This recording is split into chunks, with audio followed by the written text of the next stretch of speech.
Hello hello, welcome to legacy. हम continue कर रहे हैं अगले यूनिट के रिसर्च मेथोडोलॉजी और कम्युनिकेशन के। इसके पहले हमने देखा था कम्युनिकेशन क्या होता है, बेसिक कम्युनिकेशन की चीजें क्या होती है वो हमने इसके पहले देख ली थी।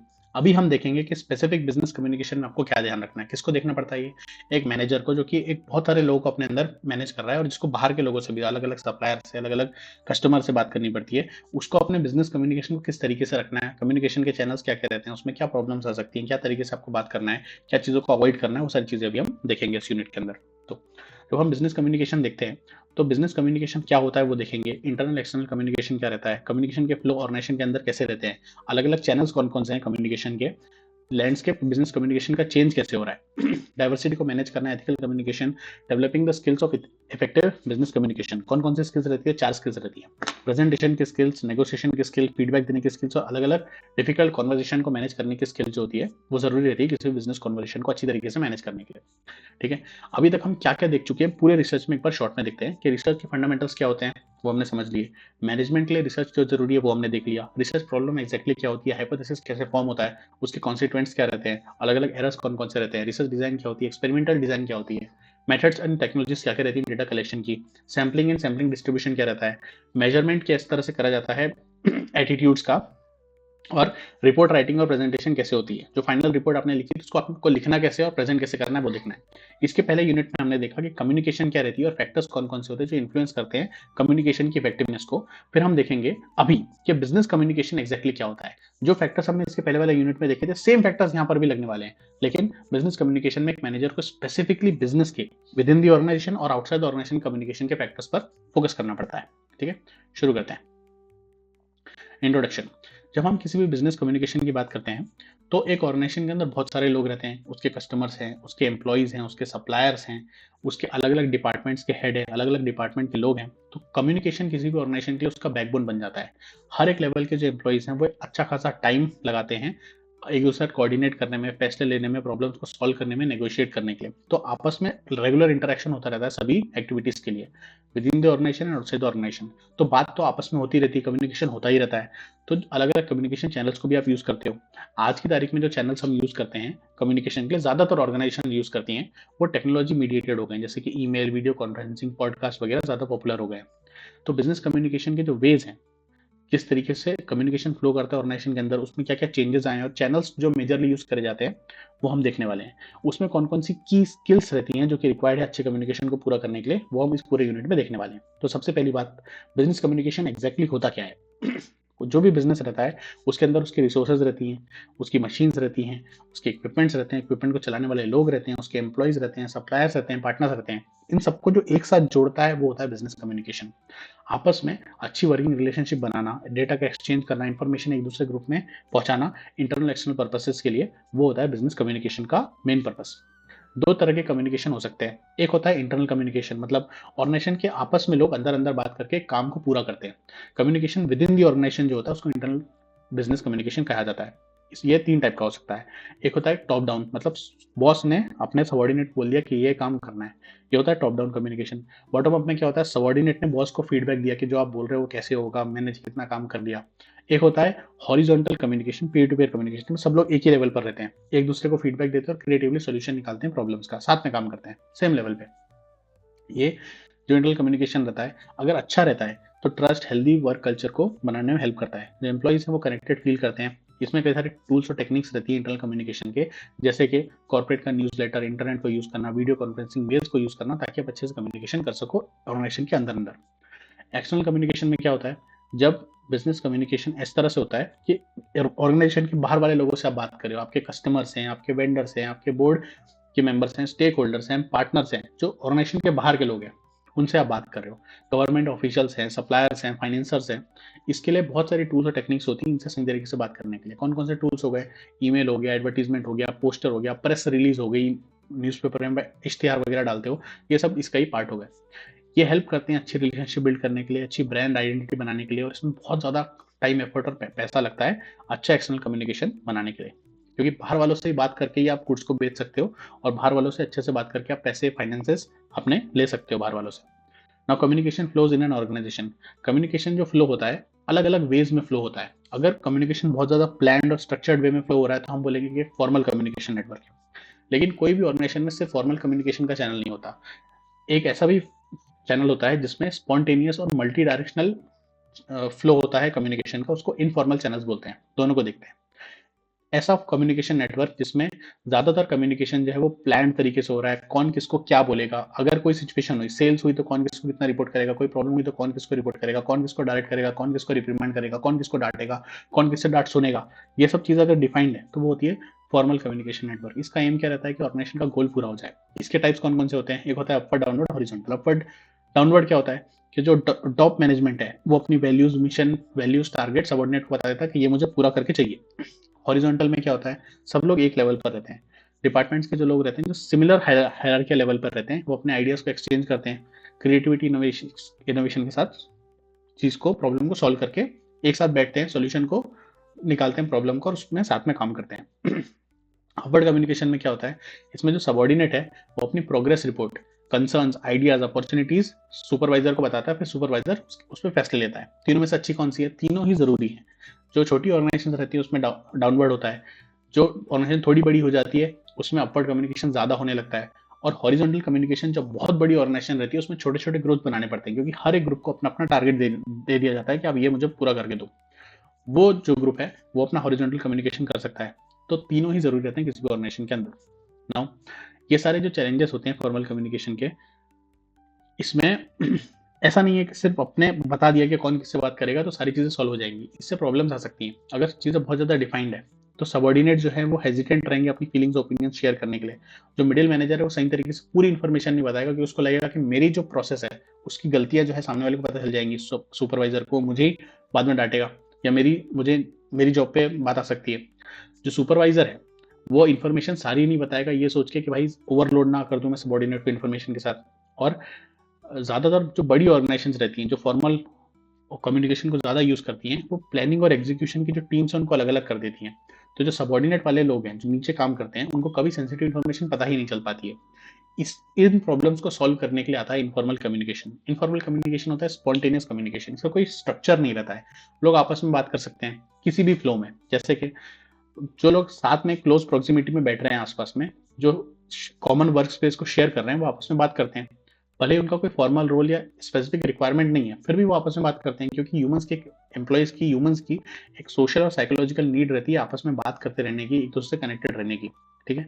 जो मैनेजर्स रहते हैं जो बड़ी ऑर्गेनाइजेशन में रहते हैं वो इस तरह के कम्युनिकेशन को यूजुअली डिस्करेज करते हैं। उन्हें पसंद नहीं होता है कि इस तरह का कम्युनिकेशन हो। इसको ग्रेप वाइन कहा जाता है। क्यों? क्योंकि इसकी वजह से रूमर्स फैल सकते हैं, अलग अलग सब कल्चर्स बन सकते हैं, प्रेशर ग्रुप्स बन सकते हैं, जो कि एक अच्छा मैनेजर नहीं चाहता, क्योंकि उससे डील करने में आपको सारा टाइम चला जाएगा, ऑर्गेनाइजेशन गोल तो गड्ढे में चला जाएगा, अपनी इंटरनल पॉलिटिक्स चालू हो जाएगी। इस चीज के लिए जो इन्फॉर्मल कम्युनिकेशन के नेटवर्क्स हैं वो अट्रैक्टिव भी हैं, क्योंकि वो बहुत स्पीड से इन्फॉर्मेशन को कैरी कर सकते हैं, और बहुत रिस्की भी हैं क्योंकि उससे रूमर्स वगैरह फैल सकते हैं। इसके लिए इसको विद कॉशन आपको मैनेज करना पड़ता है किसी अच्छे मैनेजर को। तो प्रोमिनेंट चैनल्स कौन कौन से रहते हैं ऑर्गेनाइजेशन के अंदर? फॉर कम्युनिकेशन दो टाइप के हैं, या तो फॉर्मल या तो इनफॉर्मल। इसके लिए चैनल्स कौन कौन से हैं, किस किस तरीके से इन्फॉर्मेशन पहुंचेगी रिसीवर तक?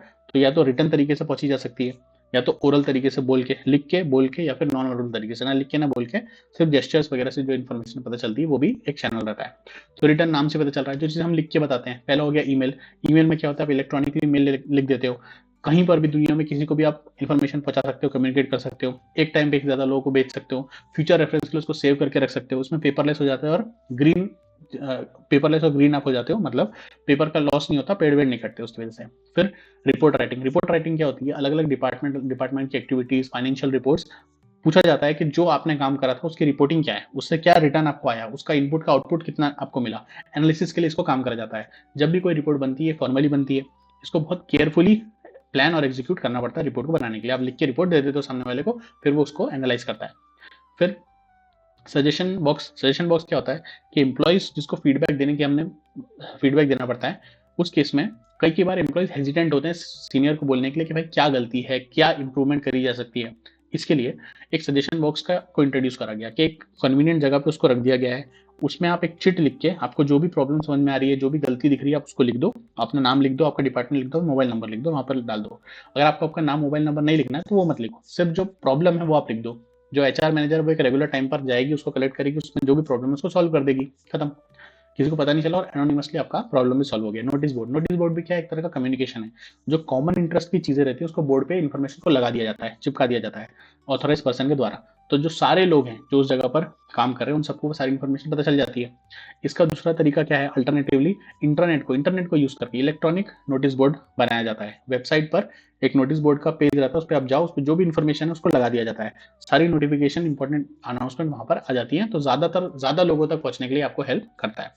अगला चैनल कौन सा होता है, ओरल कम्युनिकेशन। नाम से पता चल रहा है जो हम बोलकर किसी और के साथ कम्युनिकेट करते हैं उसे ओरल कम्युनिकेशन कहते हैं। उसका पहला होता है फेस टू फेस कम्युनिकेशन, आमने सामने बैठ के बात कर ली जाए।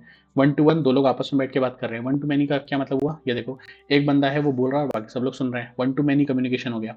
इसके बहुत सारे एडवांटेजेस हैं कि जब आप बोल रहे हो किसी को तो आप उसकी बॉडी लैंग्वेज को ऑब्जर्व कर सकते हो कि उसको समझ में आ भी रहा है कि नहीं आ रहा है। दूसरा, जब आप सेंसिटिव इन्फॉर्मेशन कन्वे करना चाहते हो तो आपको oral communication face to face meeting ही करनी चाहिए, ताकि इन्फॉर्मेशन सीक्रेसी उसकी मेंटेन रहे। अगला, teleconferencing, video conferencing, Skype. ये जो हम कम्युनिकेशन कर रहे हैं, मैं बोल रहा हूँ आप सुन रहे हो, ये भी एक तरह से वीडियो कॉन्फ्रेंसिंग का ही कम्युनिकेशन हो रहा है। जैसे इंप्लॉइज हैं जो कि अलग अलग लोकेशन पर स्प्रेड है, तो जो मैनेजर है वो उन सबको वीडियो कॉन्फ्रेंसिंग पर लाएगा और कम कॉस्ट में उनको एक साथ बिठा देगा और उनको ऑब्जर्व भी करता रहेगा उनकी बॉडी लैंग्वेज को, क्योंकि उसमें कैमरा ऑन करने का ऑप्शन रहता है जूम वगैरह पर। प्रेजेंटेशन में क्या होता है कि जो मैनेजर है, जो भी प्रेजेंटर है, वो इन्फॉर्मेशन का एनालिसिस करता है, उसको अच्छी तरीके से प्रेजेंट करता है, उसकी पूरी पीपीटी बनाता है और फिर उसको एक्सप्लेन करता है सामने वालों को, ताकि कम टाइम में ज्यादा इन्फॉर्मेशन कम्युनिकेट करी जा सके। नाउ, नॉन वर्बल कम्युनिकेशन क्या होता है। नॉन वर्बल कम्युनिकेशन ऐसा एक्सचेंज रहता है जो कि हम इंटेंशनली और अनइंटेंशनली दोनों तरीके से करते हैं। इसमें कम्युनिकेशन होता है बिना कुछ बोले या लिखे, हमारे फिजिकल जेस्चर से, हमारा फेशियल एक्सप्रेशन कैसा है, हम कितने डिस्टेंस पर बैठे हैं, हमारी बॉडी लैंग्वेज कैसी है, इन सारी चीजों से हम कम्युनिकेट करते हैं। अगर हमारे नॉन वर्बल कम्युनिकेशन अच्छे हैं तो हमारे जो कोर मैसेज है हम उसको स्ट्रेंथन कर सकते हैं। लेकिन अगर हमारा नॉन वर्बल कम्युनिकेशन वीक है, हम बिल्कुल ऐसे बैठे हुए हैं और हमारी आवाज में वो बात नहीं है, अच्छी तरीके से हम नहीं बोल रहे हैं, वर्ड्स क्लियर नहीं आ रहे हैं, तो हमारा जो कोर मैसेज है वो भी वीकन हो जाएगा, वो भी सही तरीके से कम्युनिकेट नहीं हो पाएगा। इसके लिए कुछ टिप्स रहती है नॉन वर्बल कम्युनिकेशन के लिए, कि जो लिसनर है वो एक्टिव लिसनिंग करे, आई कॉन्टेक्ट मेंटेन करके रखे, और जो स्पीकर है उसको भी कॉन्फिडेंस और इंटरेस्ट फील होता है जब आई कॉन्टेक्ट मेंटेन रहता है। और एक दूसरा जब कोई बोल रहा है तो आप उसके जो वो पोज कर रहा है उसके पोज को आप भी मिरर करो कि अच्छा ये, तो इंटरेस्ट बनता है, रेपोर्ट बनता है आपस में। बोलने वाले का बोलने का मन करता है और सुनने वाले का और सुनने का मन करता है। Now, changing landscape of business communication. किस तरीके से चेंजेस हो रहे हैं बिजनेस के लैंडस्केप के अंदर कम्युनिकेशन में।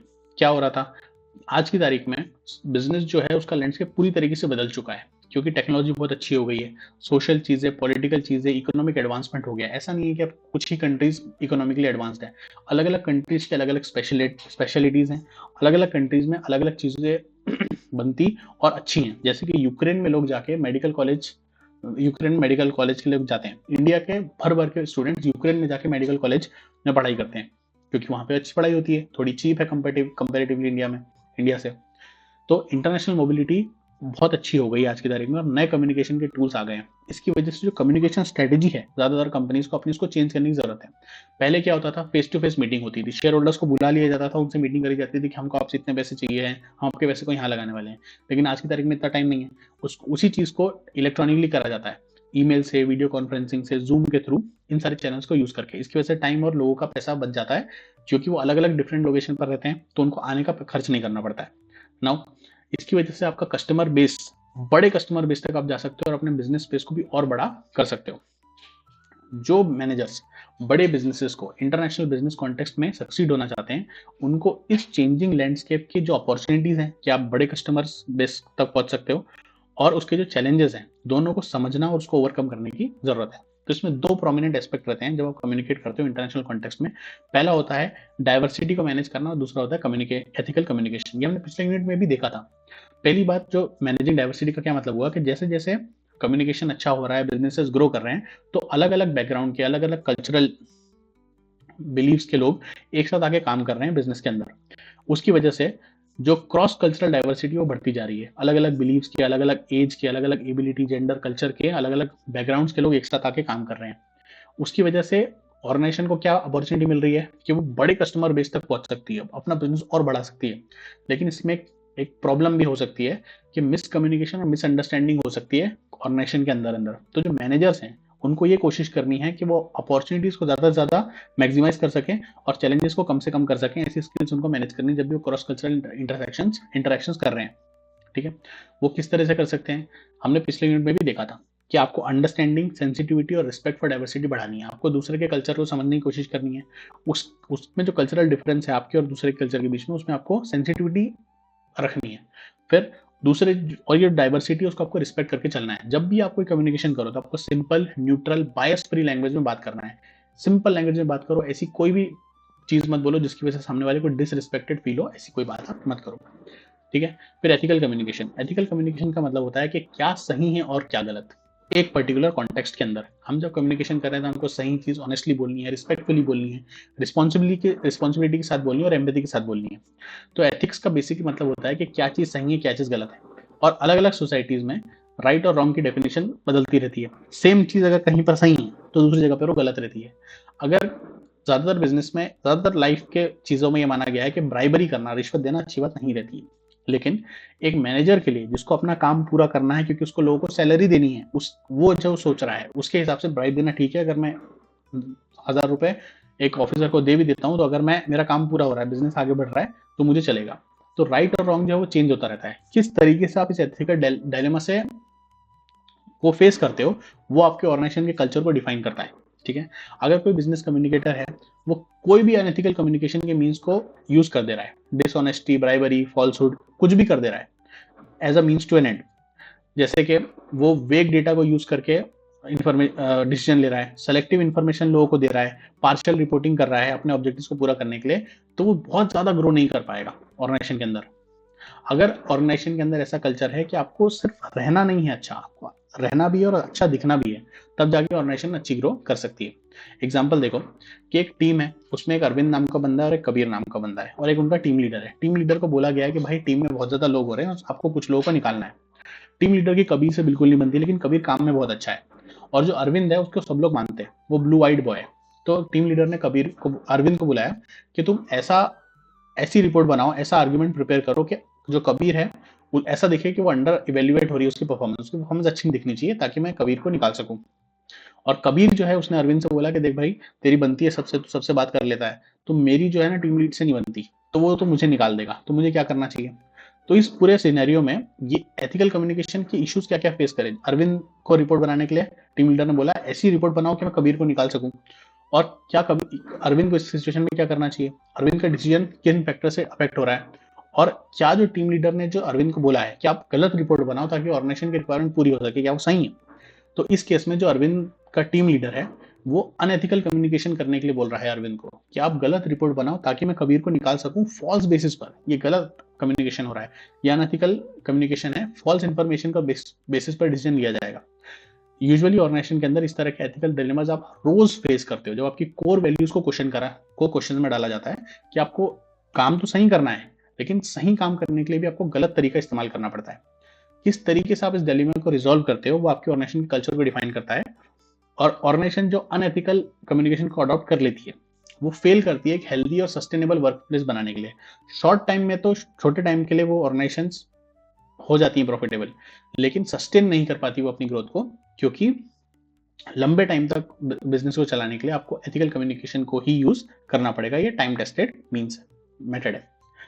जो मैनेजर्स इंटरनेशनल बिजनेस में जाना चाहते हैं, उसको समझना चाहते हैं, उनके लिए जरूरी है कि वो एथिकल कम्युनिकेशन की वैल्यू को समझे कि एथिकल कम्युनिकेशन क्या होता है। फेयर, ट्रांसपेरेंट, ऑनेस्ट कम्युनिकेशन जिसकी वजह से ट्रस्ट बढ़ता है। कैसे बढ़ता है, ट्रांसपेरेंसी के थ्रू, क्रेडिबिलिटी के थ्रू ट्रस्ट बनता है और ब्रांड बिल्डिंग होती है बिजनेस की, इंटरनली भी एक्सटर्नली भी। सबको पता है कि जो टाटा है वो बहुत अच्छी तरीके से अपने बिजनेस को करते हैं। टाटा की जो कार है अगर वो पोल से टकराएगी तो पोल टूट जाएगा, टाटा की कार नहीं टूटेगी। ऐसी कुछ टाटा की कारों की रेपुटेशन है। तो ये जो ब्रांड बिल्डिंग हुई है विद टाइम हुई है, ये सही कम्युनिकेशन की वजह से हुई है, धीरे धीरे सही यूज की वजह से हुई है। इस तरह का कम्युनिकेशन ब्रांड बिल्डिंग को हेल्प करता है। Now developing skills for effective business communication. Business communication के लिए कुछ स्किल्स हैं जो हमको बना के रखनी पड़ती हैं और डेवलप करनी पड़ती हैं। 4 स्किल्स रहती हैं। कौन कौन सी होती हैं? पहली होती है नेगोशिएट करने की स्किल, दूसरी होती है फीडबैक देना और लेने की स्किल्स, अलग अलग डिफरेंट कॉन्वर्जेशंस को मैनेज करने की स्किल जो रहती है वो। पहली देखते हैं प्रेजेंटेशन स्किल्स। प्रेजेंटेशन स्किल्स में क्या होता है कि देखो, एक प्रेजेंटर है, उसने जो भी इंफॉर्मेशन, जिस भी टॉपिक है, उसकी सारी इंफॉर्मेशन ली, उसको कोलेक्ट करा, अच्छी तरीके से उसका रिपोर्ट बना लिया, पीपीटी बना लिया उसका, और फिर उसने लोगों को प्रेजेंट कर दिया। जब हम इसमें कोई भी ऑर्गेनाइजेशन की बात करते हैं तो इसमें आइडियाज और आर्ग्यूमेंट जो है वो रेगुलरली एक्सचेंज हो रहे होते हैं।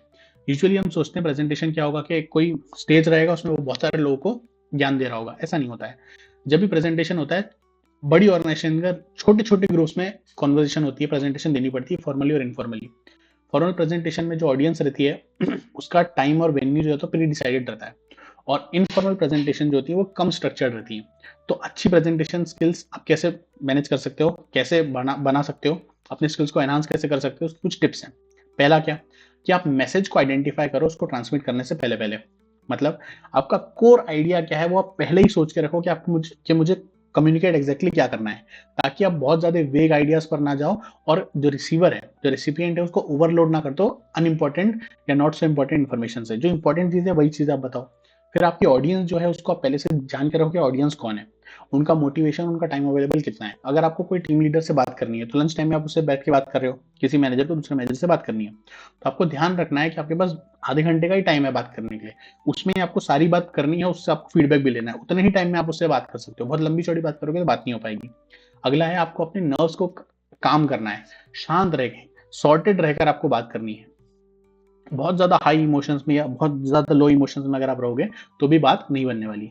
उसके लिए आप क्या कर सकते हो, जो प्रेजेंटेशन है उसको आप रिहर्स करके जा सकते हो। पहले से रिहर्स करके रहोगे तो कॉन्फिडेंट फील होगा। अगर जो आप क्वेश्चंस लेने वाले ऑर्गेनाइजेशन से, तो कोई आपसे कुछ क्वेश्चन पूछ लेगा, आपको आंसर नहीं बनेगा, तो फिर गलती हो सकती है, अच्छा इमेज नहीं बनेगा। तो आप पहले से डिसाइड करके जाओ कि व्हाट, व्हाई, हाउ, व्हेन, हुम, सारे क्वेश्चंस आप पहले से सोच के जाओगे। जो भी क्वेश्चन जनरली पूछे जा सकते हैं उसके आंसर आप पहले ही सोच के जाओ। फिर जो आप बड़ी प्रेजेंटेशन जब आप देते हो तो कुछ लोग होते हैं जो रिस्पॉन्ड कर रहे होते हैं, आप उसको आइडेंटिफाई कर लो, उनसे आई कॉन्टेक्ट मेंटेन करके रखो, उनको एक्सप्लेन करो, बाकी लोग अपने आप समझ जाएंगे।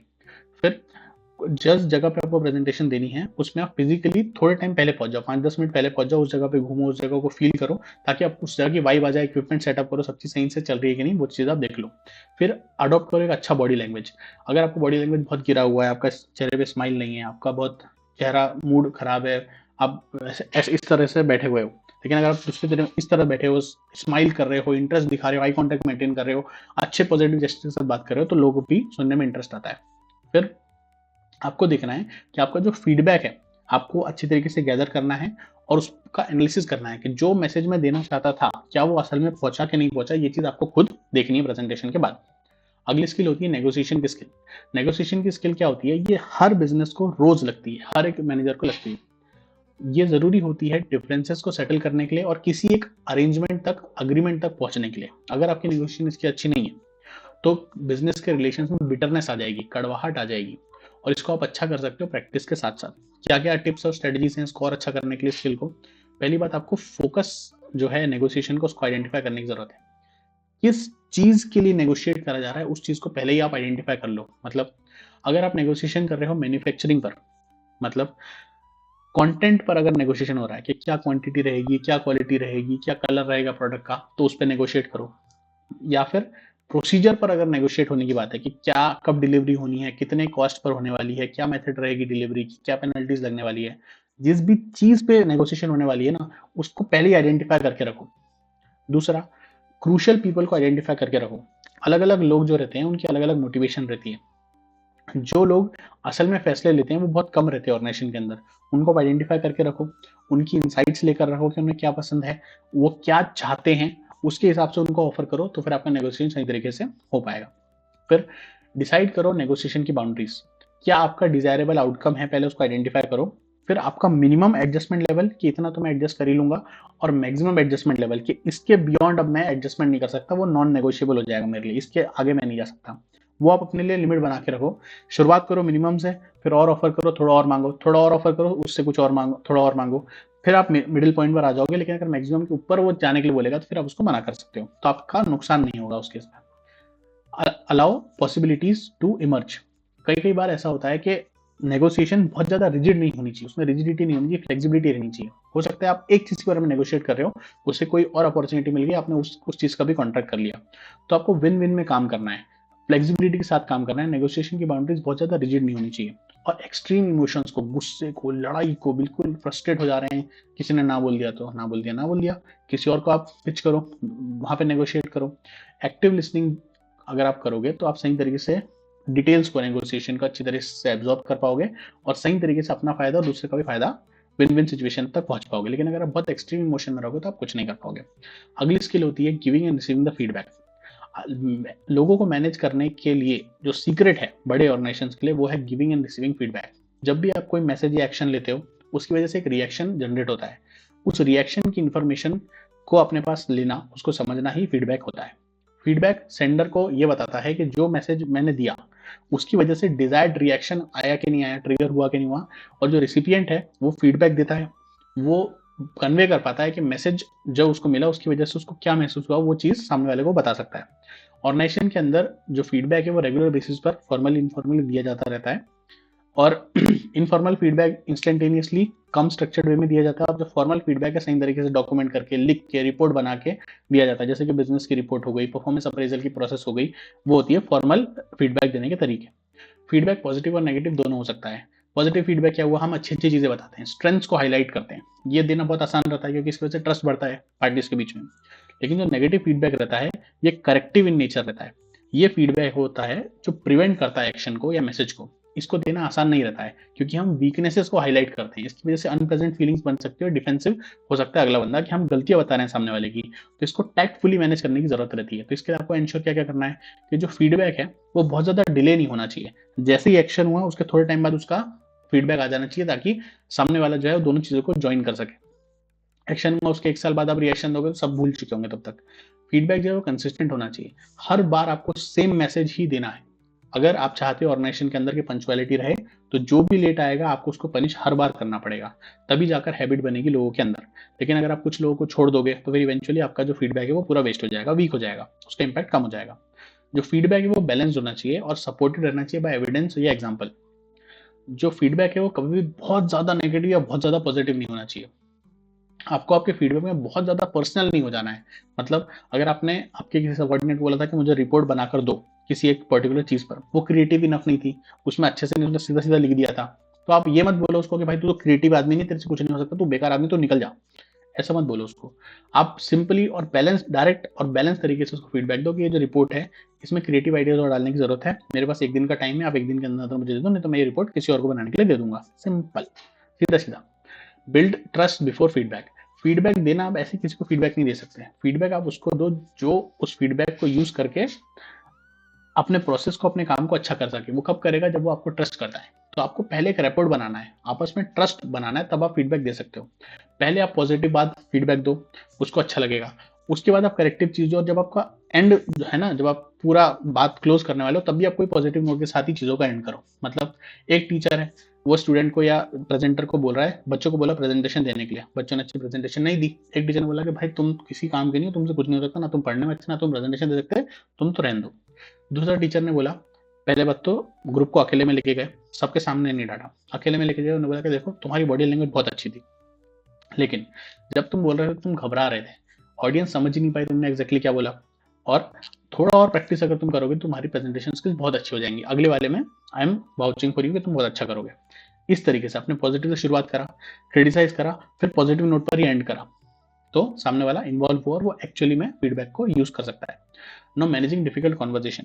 किसी भी ऑर्गेनाइजेशन के अंदर बहुत मुश्किल मुश्किल कॉन्वर्जेशन करने पड़ते हैं, अपने लोगों के साथ, अपने बॉस के साथ, अपने सबॉर्डिनेट के साथ, अपने अलग अलग वेंडर्स के साथ। उसमें कहाँ कहाँ से हो सकता है, नेगेटिव फीडबैक से लेके किसी एम्प्लॉय को बोलना कि अब तुम निकल जाओ ऑर्गेनाइजेशन से, उसको फायर करने तक इतनी मुश्किल चीजें भी करनी पड़ती हैं। एग्जाम्पल देखो, एक कंपनी है, इसमें राहुल नाम का एक मैनेजर है, उसके एक टीम है जो बहुत डेडलाइन पर काम कर रही है और बजट के भी इश्यूज हैं। सार्थक एक टीम मैनेजर है जो कि इरेटिक काम कर रहा है, अच्छे से काम नहीं करता, लेट आता है, बिना बोले छुट्टी ले लेता है। उसने 2 डेडलाइन ऑलरेडी मिस कर चुकी है, उसकी वजह से प्रोजेक्ट पूरा नेगेटिवली इफेक्ट हो रहा है। तो जो राहुल है, टीम लीड है वो, तो उसने उसके कोलीग से बात करी सार्थक की, उनको पता चला कि उसके सार्थक के पापा की तबीयत खराब है और इसकी वजह से सार्थक थोड़ा परेशान चल रहा है। इसके लिए राहुल ने बोला कि मैं सार्थक से बात करता हूँ कि तुम प्रोजेक्ट को छोड़ दो और जब तुम्हारे पर्सनल इश्यूज सॉल्व हो जाएंगे उसके बाद प्रोजेक्ट में आ जाना।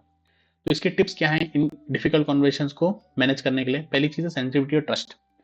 आपको कभी भी बहुत ज्यादा जब आप बात करने वाले हो, कॉम्प्लेक्स इश्यू पर बात करने वाले हो, तो आपको ट्रस्ट पहले बनाना है, सेंसिटिविटी के साथ बात करनी है, वरना लोग डिफेंसिव हो जाएंगे, आपसे सही तरीके से ओपननेस से बात नहीं कर पाएंगे। आपको जब भी कॉन्वर्सेशन आप कर रहे हो, तो आपको सामने वाले के शूज में अपने आप को रखकर, उसकी सिचुएशन में रखकर अपने आप को देखना है, तब जाकर आप उसके पर्सपेक्टिव को समझ पाओगे और अप्रिशिएट कर पाओगे। मतलब जो राहुल है, टीम लीड है, उसको सार्थक की तरह सोचना है कि भाई अब वो इस इतनी प्रॉब्लम है तो क्या कर सकता है, और सार्थक को भी राहुल के शूज में आकर सोचना है कि भाई उसको भी तो प्रोजेक्ट चलाना है, अगर उसकी पर्सनल इश्यूज हैं तो भी, लेकिन प्रोजेक्ट तो पूरा होना है, डेडलाइन है, कंपनी है, सैलरी देनी है, सब लोगों को प्रॉफिट होना है कंपनी का। दूसरा, हॉस्टिलिटी आपको अवॉइड करनी है। जो राहुल है, जब वो सार्थक से बात कर रहा है, उसको उसके काम करने का तरीका पसंद नहीं आ रहा, वर्क बिहेवियर अच्छा नहीं लग रहा, लेकिन उसको बहुत एग्रेसिव नहीं हो जाना, गाली वाली नहीं दे देनी है उसको डिफेंसिव, अगर वो ऐसा करेगा तो सार्थक डिफेंसिव हो जाएगा, ओपन कॉन्वर्सेशन नहीं हो पाएगा, कोई सोल्यूशन नहीं निकल पाएगा। आखिरी चीज होती है कि आपको ओवर सिंप्लीफाई नहीं करना इशू को, सेंसिटिव आपको रहना है प्रॉब्लम की तरफ, लेकिन इसका ये मतलब नहीं है कि आप कोर इशू को बहुत ओवर सिंप्लीफाई कर दो। प्रॉब्लम सॉल्व होनी चाहिए। अगर सार्थक के घर में इशू है, वो काम नहीं कर पा रहा है, तो वो जाएगा, उसकी जगह कोई और आएगा, उसकी वजह से पूरा प्रोजेक्ट डिरेल नहीं हो जाएगा। इतने सारे लोगों की सैलरी है, इतनी पूरी कंपनी चल रही है, कंपनी का रेपुटेशन है, सप्लायर का इंटरेस्ट है, सारी चीजों को एक एम्प्लॉय के पीछे डिरेल नहीं करा जा सकता। तो कोर जो इशू है उसको आप ओवर सिंप्लीफाई मत करो, डायरेक्ट कॉन्वर्सेशन करो बिना किसी को अपसेट करे हुए, और सीधी सीधी बात करके सॉल्यूशन निकालो। दोनों पार्टीज खुश हो जाए तो अच्छी बात है, वरना आप कोई करेक्टिव मेजर ले लो जिससे सेंसिटिविटी ट्रस्ट बना रहे और ऑर्गेनाइजेशन भी आगे काम करती रहे, इशू भी अपना पूरा हो सके। This was the chapter, take care. मेरा ये चैनल सब्सक्राइब करें और मेरे हर अपडेट आपको मिले, इसके लिए बेल आइकन जरूर दबाइएगा। आप सभी को मेरी ढेर सारी शुभकामनाएं।